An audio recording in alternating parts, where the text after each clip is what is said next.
Internet पे ये photo बहुत वायरल हो रही है जिसमें एक 19 साल के देवव्रत महेश ने वो कार्य करके दिखाया है जो पिछले 200 साल में कोई भी नहीं कर पाया था।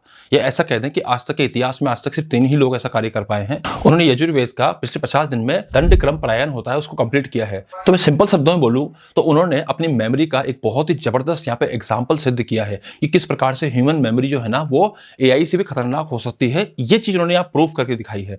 परंतु अब बात यह ना कि इसके ऊपर ही बहुत सारे लोग टिप्पणी करना शुरू कर चुके हैं कि इससे देश को क्या फायदा होगा या इससे समाज को क्या फायदा होगा। देखिए, अगर मैं देश और समाज की बात करता हूं, पहली बात तो हम दो बातें करते हैं। अगर कोई व्यक्ति सरकारी नौकरी की तैयारी कर रहा है, उसकी नौकरी लग गई, इससे देश को क्या फायदा हुआ। उस व्यक्ति की नौकरी लगी या किसी और व्यक्ति की नौकरी लगे, इससे देश को क्या फायदा हो रहा है। देश को फायदा तब होगा ना जब वो व्यक्ति उस नौकरी तक पहुंचने के बाद कुछ ऐसा कार्य करके दिखाए जिससे देश को सच में कोई फायदा हो, या फिर वो कुछ ऐसा करके दिखाए जो उसके अलावा और कोई नहीं कर पा रहा था। तो वामपंथी लोगों की विचारधारा ऐसी होती है कि जब भी कोई व्यक्ति सनातन या वैदिक का कोई कार्य करता है ना, ये हमेशा ही अपना साइंस का ज्ञान लेके पहुंच जाते हैं।